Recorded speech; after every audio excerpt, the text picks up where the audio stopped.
Very warm welcome to Zunaira Azhar official. कल रात गए कोई 11:30 के करीब शहबाज शरीफ, जरदारी साहब और बिलावल साहब ने इकट्ठी प्रेस कॉन्फ्रेंस की और उन्होंने फॉर्मली ये अनाउंस किया कि हमारा कुछ एग्रीमेंट तय पा गया है कोalition गवर्नमेंट की शक्ल पे। फॉर्मूला तो जो भी उनका आपस में तय हुआ उस पे तो खैर हम क्या ही बात करें। जो उनकी बॉडी लैंग्वेज थी that was speaking louder than their words. Body language की बात मैंने इसलिए की कि जब इलेक्शन रिजल्ट्स आ चुके थे तो उसके बाद उनको रिलेवेंट क्वार्टर्स से इस्टेब्लिशमेंट की तरफ से ये पार्टीज़ को बताया गया था कि आप कोalition की कौन सी फॉर्म में गवर्नमेंट बनाना चाहते हैं, उसको डिस्कस करें आपस में, टेक योर टाइम और उसे अनाउंस करें in due course. And if you fail to do so तो फिर इस्टेब्लिशमेंट वुड इंटरवीन, वो सबको एक टेबल पे बिठाएगी और उसके बाद फिर उनकी मुशावरत भी उसमें शामिल हो जाएगी कि कोalition गवर्नमेंट किस तरह की बननी है। जितना डिले हो गया 8 फेब के बाद, 8 को इलेक्शंस थे, आप 9th 10th 11th 3 दिन निकाल दें और उसके बाद आज की डेट देख लें, इट्स 21st, तो कल 20th था जब रात को इन्होंने ये अनाउंस किया। तो तकरीबन 10 दिन गवर्नमेंट फॉर्म नहीं हो पा रही थी, फार्मूलाज तय नहीं हो पा रहे थे कि पावर शेयरिंग कैसे करनी है। ये फार्मूला शुरू दिन से प्लेटर पे मौजूद था कि सदर नवाज शरीफ बन जाएं या सदर जरदारी साहब बन जाएं, वज़ीर आज़म शहबाज शरीफ बन जाएं या बिलावल भुट्टो बन जाएं और इस तरीके से वज़ीर आला पंजाब की मरियम नवाज़ बन जाएं, बलूचिस्तान में पीपल्स पार्टी को शेयर मिल जाए, सिंध में भी पीपल्स पार्टी को शेयर मिल जाए। जो कुछ इस तरह के ओहदे हैं जो कि तकरीबन मेक एंड ब्रेक का काम देते हैं गवर्नमेंट में, वो लेजिस्लेटिव पोजीशंस जिस तरह चेयरमैन सेनेट, कौमी असम्बली के स्पीकर एंड डेप्यूटी स्पीकर, ये सारी पोजीशंस लेने में पीपल्स पार्टी इंटरेस्टेड थी। ये सब चीज़ें पहले से डिस्कस हो रही थी लेकिन इनकी कोई शक्ल नहीं बन पा रही थी। तो जो मैंने कल की बॉडी लैंग्वेज की बात की है वो इसलिए की है कि लगता यूँ है कि क्योंकि ये आपस में कुछ तय नहीं कर पा रहे थे तो इनको बिठाया गया है एक टेबल पे। अब ये आपस में क्यों कुछ तय नहीं कर पा रहे थे? 2 रीजंस। नून लीग इस चीज़ की परवाह नहीं करती कि ऑप्टिक्स में क्या जा रहा है, लोगों के सेंटिमेंट्स क्या हैं, लोग क्या सोचेंगे। वो हर हाल में पावर फार्मूला हो, कोई भी कोई पावर इक्वेशन हो, वो उसका हिस्सा रहना चाहते हैं। इस दफ़ा क्योंकि उनके नंबर्स कम हो गए इसलिए they were more dependent on People's Party and electables जो कि आज़ाद थे। उसमें उनको टाइम लगा और उसमें उनको बड़ी शर्मिंदगी का सामना करना पड़ा। मतलब शर्मिंदगी मैं कह रही हूँ, उनको गालिबन नहीं हुई होगी क्योंकि बहुत सारे टर्न कोर्ट्स को भी उन्होंने वेलकम किया सिर्फ नंबर्स पूरे करने के लिए। पीटीआई के भी कई इंडिपेंडेंट्स, जितनी देर में पीटीआई ने फैसला किया कि उन्होंने किस जमात के साथ इल्हाक करना है उतनी देर में जो इंडिपेंडेंट्स उधर जा सकते थे वो चले गए। Peoples Party was more cautious. Why? Because Bilawal Bhutto ने जो कैंपेन से अभी तक की पोस्चरिंग की थी वो इस इलेक्शन के लिए नहीं की थी। वो टारगेट कर रहे थे 2024 से नेक्स्ट इलेक्शन कि या तो कोई बहुत ही फर्म ऑपोजिशन में रोल ले लिया जाए या फिर खुद वज़ीर आज़म बना जाए, नथिंग शॉर्ट ऑफ दैट। लेकिन उनका ये ख्वाब पूरा हो नहीं सका। उसकी वजह क्या है? उसकी वजह वही है जो मैं कह रही हूँ कि इस्टेब्लिशमेंट को मीडिएट कराना पड़ा है कि आप लोग गवर्नमेंट बनाएं। वाई? बिकॉज इससे ज़्यादा डिले अफोर्ड नहीं हो सकता given the controversy around the elections and जो पीटीआई मूव कर रही है मुस्तकिल।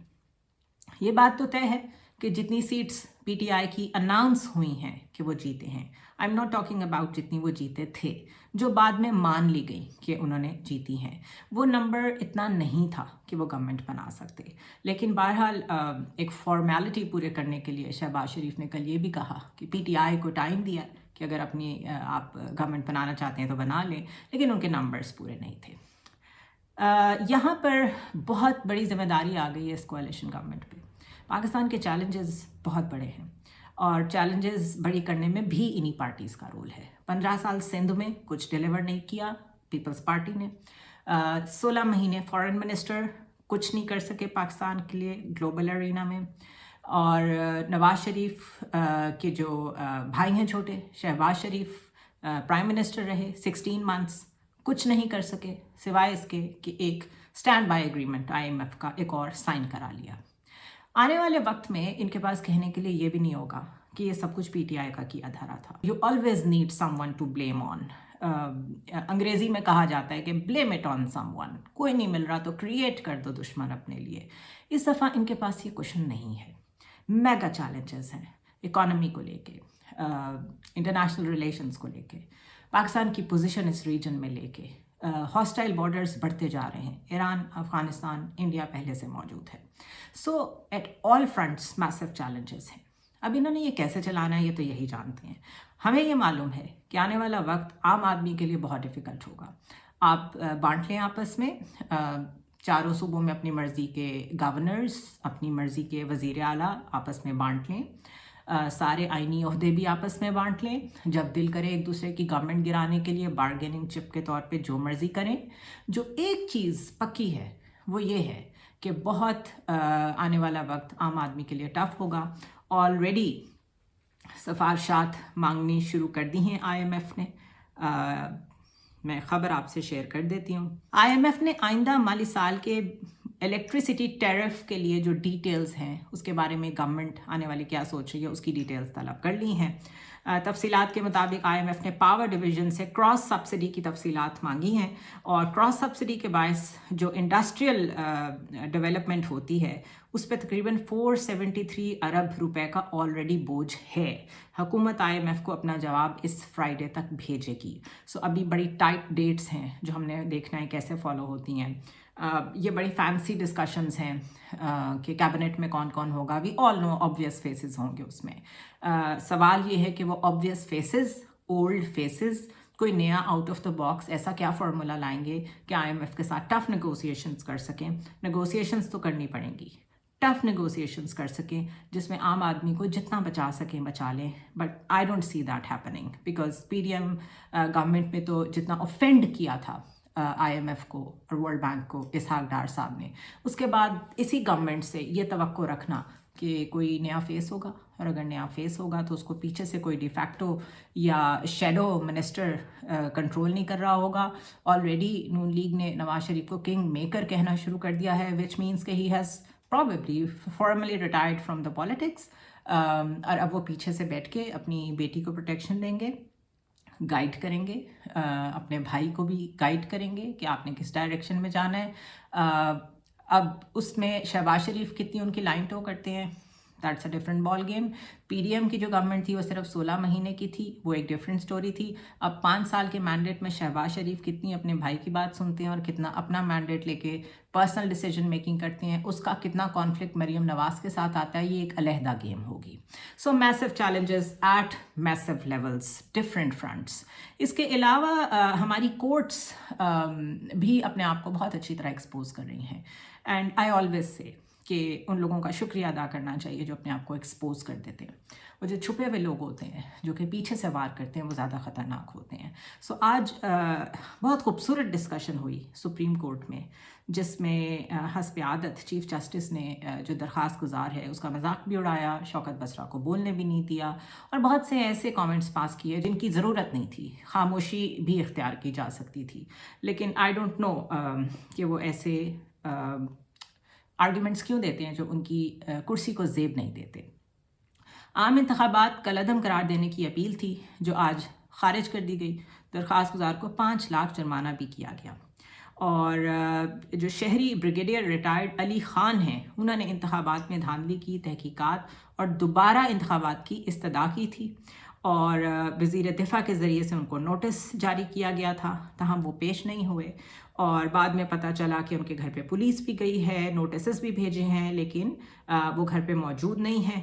اور اس کے بعد یہ بھی معلوم ہوا کہ جو درخواست گزار ہیں انہوں نے کہا ہے کہ میں بیرون ملک ہوں، میں حاضر نہیں ہو سکتا۔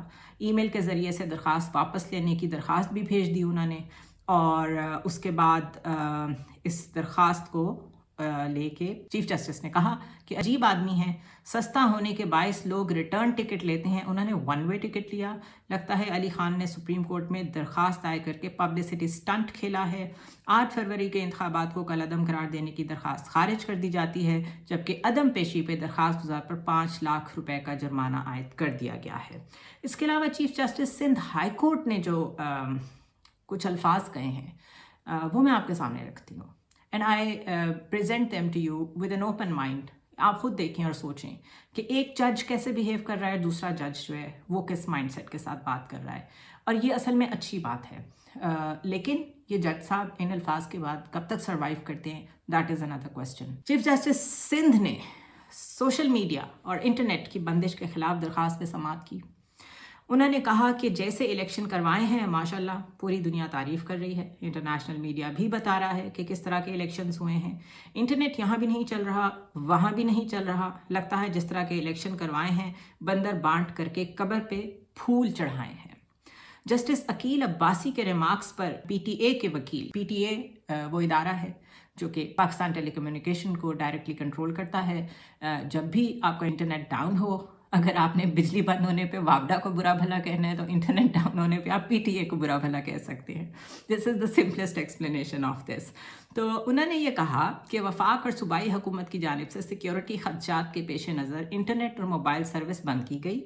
इंटरनेट सर्विस बंद होने से मुल्क में अमन व अमान का मसला नहीं हुआ, सबसे अहम मसला नेशनल सिक्योरिटी का था। नेशनल सिक्योरिटी की वजह से इंटरनेट सर्विस बंद की गई। Let me stop hair. National security क्या होती है? नेशनल सिक्योरिटी होती है आपकी food security, water security, energy security. Defence तो उसका सिर्फ एक फैक्टर है। Food security, human rights, human development, ये सब नेशनल सिक्योरिटी होती है। और ये साहब यहाँ पे नेशनल सिक्योरिटी का नाम लेके ये कह रहे हैं कि हमने नेशनल सिक्योरिटी को बचाने के लिए और इंश्योर करने के लिए इंटरनेट सर्विस बंद की। मुझे यकीन नहीं आता कि ऐसे ओहदों पे ऐसे लोग बैठे हुए हैं जो ऐसे रिमार्क्स पास करते हैं जिनका एकेडमिकली भी कोई करेक्ट होने से ताल्लुक़ नहीं होता और वैसे भी हकीकत से कोई ताल्लुक़ नहीं होता। मुझे ये बताएं और ये साबित कर दें कि इन्होंने किस तरीके से नेशनल सिक्योरिटी इंश्योर की है इंटरनेट बंद करके। मुस्तकिल ट्विटर यानी कि एक्स पे आप देख रहे हैं एक डिक्लाइन है, उसको मुस्तकिल डाउनग्रेड किया जा रहा है, पाकिस्तान में बंद रखा जा रहा है। और उस दौरान ये कोशिश हो रही है कि किसी तरह गवर्नमेंट फॉर्मेशन हो जाए बिकॉज क्रिटिसिज्म बहुत ज़्यादा हो रहा है। मैं यहाँ पर जज साहब के ही रिमार्क्स मज़ीद शेयर करती हूँ। उन्होंने कहा, chief justice Sindh high court ने कहा कि ऐसा मत करें, लोग समझदार हो गए हैं, लोगों को सब पता है कौन क्या करवा रहा है। प्रेशर कुकर की हल्की सीटी बजती है तो उसे बजने दें। ऐसा ना हो सीटी बंद होने पर प्रेशर कुकर की तरह सब फट जाए। सदर कौन होगा, वज़ीर आज़म कौन होगा, गवर्नरशिप किसे दी जाएगी? अगर इस तरह करना था तो इलेक्शन क्यों करवाए? ड्राइंग रूम में बिठाकर ओहदे बांटने थे तो इलेक्शन करवाने की क्या ज़रूरत थी? इसके अलावा उन्होंने कहा कि माशाल्लाह आप लोग ताकतवर हैं, जैसी प्लानिंग करते हैं वैसा कर लेते हैं। इंटरनेट बंद करके दुनिया में अपना क्यों तमाशा बना रहे हैं? ऐसा लगता है अदालतें और सारे इदारे बेवकूफ़ हो चुके हैं। मुल्क कौन चला रहा है? और बाद में अदालत ने वफाकी हुकूमत से इलेक्शन के दिन इंटरनेट बंद करने की वजूहात तलब की और एक बार फिर इंटरनेट सर्विस और सोशल मीडिया बहाल करने का हुक्म दिया। आई सल्यूट दिस जज and I am really happy कि इतने मुश्किल हालात में उन्होंने ये सब कुछ बोला है, कहा है, रिप्रेजेंट किया है द ट्रू पिक्चर। और उनकी बात बिल्कुल ठीक है। आप क्रिटिसिज्म को होने दें, लोगों को बोलने दें, लिसन टू देम। बेशक अपनी मर्जी करें, लेकिन लोगों से बोलने का हक ना छीनें, लोगों को कैथारसिस करने दें। अगर वो नहीं होगा तो सप्रेशन एक और लेवल की ऑपरेशन को जन्म देती है और ऑपरेशन बढ़ता बढ़ता बढ़ता फिर उस लेवल पे पहुंच जाता है कि उससे ज़्यादा जबर भी नहीं हो सकता। सो अगर ये जो हुकाम है हमारे, ये इसी तरह सपोर्ट करते रहे फ्रीडम ऑफ एक्सप्रेशन को बंद करने को, उसके ऊपर बंदिश को, right to access of internet जो कि अब बेसिक ह्यूमन राइट्स में आता है, उसको इसी तरह मज़ल करने पे लगे रहे, तो फिर जो इकॉनमी आनी है इंटरनेट से रिलेटेड वो भी नहीं आएगी, इन्वेस्टर भी नहीं आएगा। बिकॉज एक एक दिन इंटरनेट बंद होने से जो इन्वेस्टर्स का नुकसान हो रहा है, आपको पता है सारी दुनिया पोस्ट कोविड इंटरनेट पे चली गई है, इकॉनमी टोटल इंटरनेट पे चली गई है। लोगों का जो नुकसान हो रहा है, why would they live in Pakistan? اور اگر میسج یہی ہے جیسے کاکڑ صاحب کہتے رہے کہ پھر یہاں کیوں رہ رہے ہیں تو وہ پھر ایک مختلف بات ہے. یہ تو ہو گئی کچھ پاکستان کی باتیں. ایک اور فرنٹ پہ ایک بڑا ظلم کا بازار گرم ہے اور پرابلم یہ ہے کہ اس میں انٹرنیشنل اسٹیبلشمنٹ بھی ویسا ہی رول پلے کر رہی ہے جیسا ہم ابھی انٹرنیٹ کو لے کے پاکستان میں بات کر رہے تھے. ٹوٹل بین ہے, آپ غازہ پہ زیادہ بات نہیں کر سکتے. یوٹیوب آپ کو اسٹرائکس دیتا ہے, بین کر دیتا ہے, آپ کی ویڈیوز ڈاؤن گریڈ کر دیتا ہے. So the only way to talk about it کہ میں اس کی کوئی پکچرز نہ لگاؤں, میں کوئی ایسی انڈیکیشن اپنے تھم نیل میں نہ دوں جس سے انہیں پتہ چلے کہ میں نے اس ویڈیو میں غازہ کی بات کی ہوئی ہے.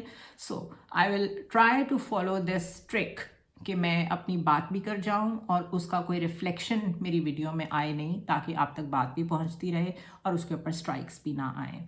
So the news that I want to share with you is world slams US ceasefire veto at UN Security Council on Israel's Gaza war. The United States has again vetoed a draft UN Security Council resolution on Israel's war on Gaza, promoting widespread criticism from rivals and allies alike.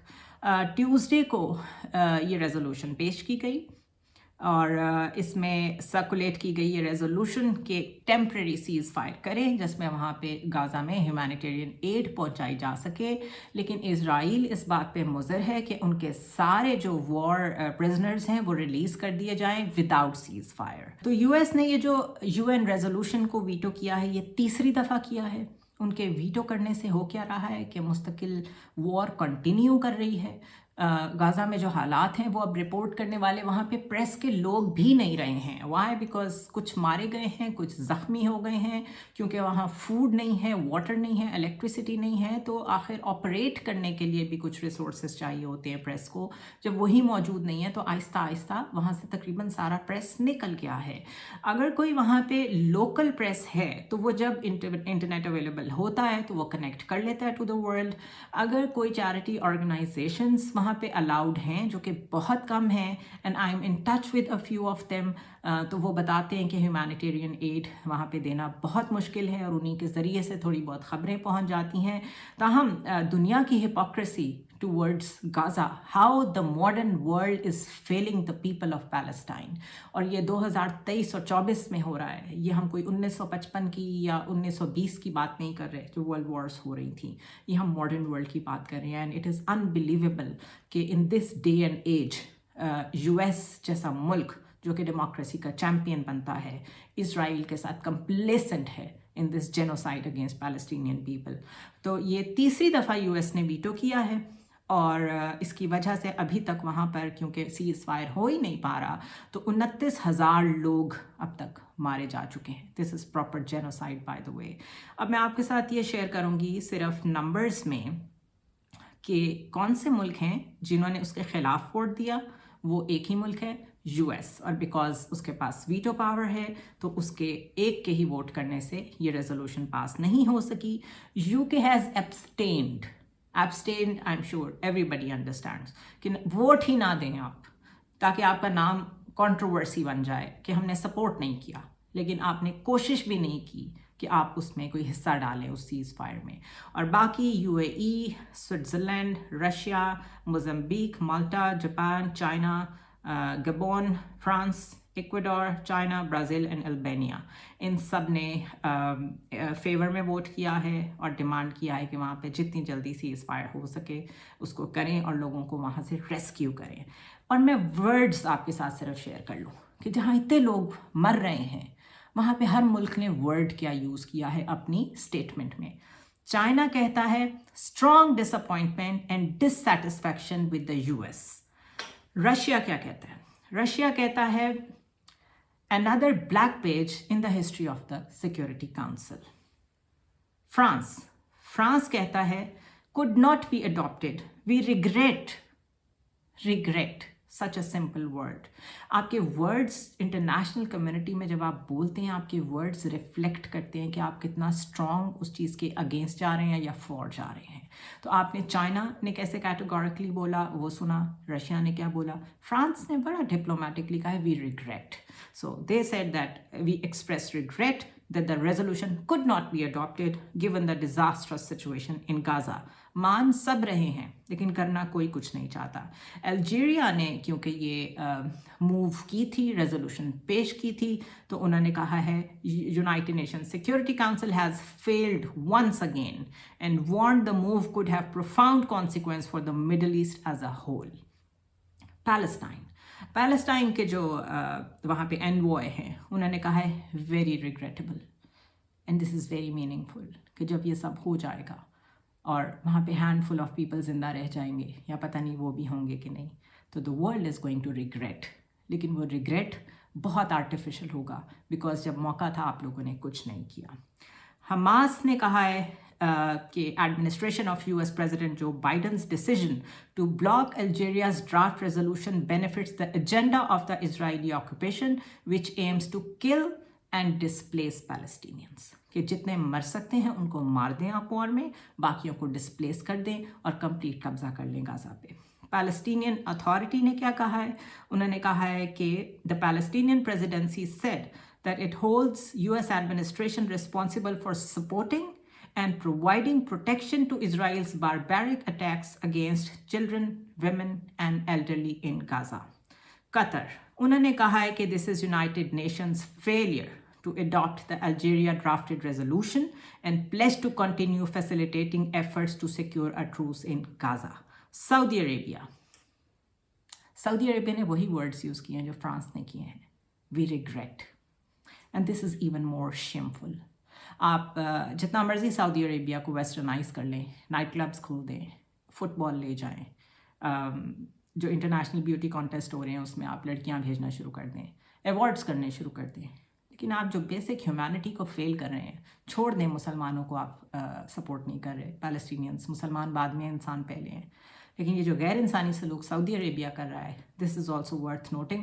हम usually सारा onus जो है वो western world पे डालते हैं, लेकिन मुसलमान भी कुछ कम नहीं है अपने लोगों को फेल करने में. और जो यमन में सलूक किया है और अभी तक हो रहा है मुसलमानों के साथ सऊदी अरेबिया की तरफ से, that is also worth noting.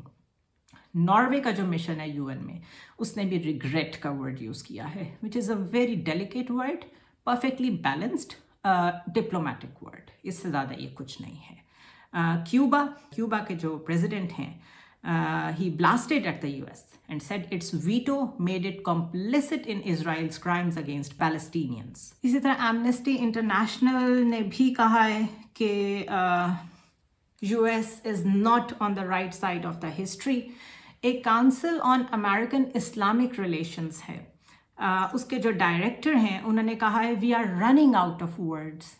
उन्होंने दूसरे अल्फाज में ये कहा है कि हमारे पास अल्फाज ही ख़त्म हो गए हैं कि हम यूएस में रहते हुए कितनी दफ़ा अपने आप को एक्सप्रेस करें. उन्होंने मज़ीद कहा कि we call on the American people to please continue expressing their opposition to the Biden administration's support for the Israelis government's war crimes by contacting the White House and their elected officials and calling on them to demand a ceasefire.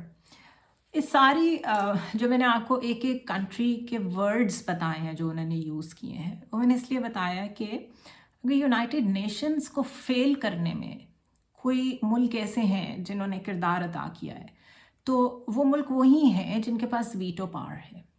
इसलिए इस दुनिया का जो निज़ाम है, जो global order है, ये 1945 से इस तरह चला आ रहा है कि ये जो P5 हैं, पावरफुल 5 कंट्रीज़, इनकी मर्ज़ी है, ये जिस चीज़ को मर्ज़ी वीटो कर दें, ये जिस चीज़ को मर्ज़ी पास कर दें. इनकी आपस की राइवलरीज़ हैं जिसमें लोग मरते रहें, जंगें होती रहें, जेनोसाइड्स होती रहें, इनको फ़र्क नहीं पड़ता. ICJ जो है, इंटरनेशनल कोर्ट ऑफ जस्टिस, उसमें ऑक्यूपेशन का जो केस है वो ऑलरेडी चल रहा है. उनकी इतनी ही हिम्मत काफ़ी है कि उन्होंने अपने इजलास में उस केस को इस काबिल करार दिया कि इसको सुना जाए. ये हकीकतें हैं इस दुनिया की. इसमें हम में से कोई भी इतना ताकतवर नहीं है कि कोई रोल प्ले कर सके. All you can do is keep understanding कि हो क्या रहा है, कौन हिस्ट्री में क्या रोल प्ले कर रहा है, ताकि as you grow older you know the real picture of the history. खुद ऑब्जर्व करें, खुद एनालाइज करें, चीज़ों पे क्वेश्चंस उठाएं, ऐसे लोगों से बात करें जो कि इंडिपेंडेंट ओपिनियंस रखते हैं, जिन्होंने साइड्स नहीं ली हुई. This goes for the Pakistan, this goes for the international order, because एक जो ह्यूमन राइट एक्टिविस्ट होता है उसके लिए कहीं भी कोई ह्यूमन क्राइम हो रहा हो, वॉर क्राइम हो रहा हो, क्राइम अगेंस्ट ह्यूमैनिटी हो रहा हो, उसके लिए वो उतना ही तकलीफ दे होता है जितना अपने मुल्क में होता है. So this is the state of affair. This world is not a just place. हमें जो बताया जाता है, पढ़ाया जाता है किताबों में, Oxford, Cambridge, Stanford, you name it, Ivy League colleges हमें जो पढ़ाते हैं, in practical and in reality वैसी दुनिया नहीं है और बहुत जंग करनी पड़ती है. कभी कोई बहुत जर्नलिज्म में बहुत ओपन डेज आए जब हम खुल के बोल सकते होंगे, तो आई लेट यू नो कि जर्नलिस्ट की लाइफ कितनी डिफ़िकल्ट है, एनालिसिस करना कितना मुश्किल है, अल्फाज का चुनाव कैसे करना पड़ता है, कोई अल्फाज इधर से उधर हो जाए तो उसका इम्पैक्ट क्या आता है. But for now I talk to you tomorrow. Hopefully 1-2 दिन में गवर्नमेंट बन जाएगी और फिर वहीं से सफ़र शुरू होगा जहाँ से रुका था. I will see you tomorrow.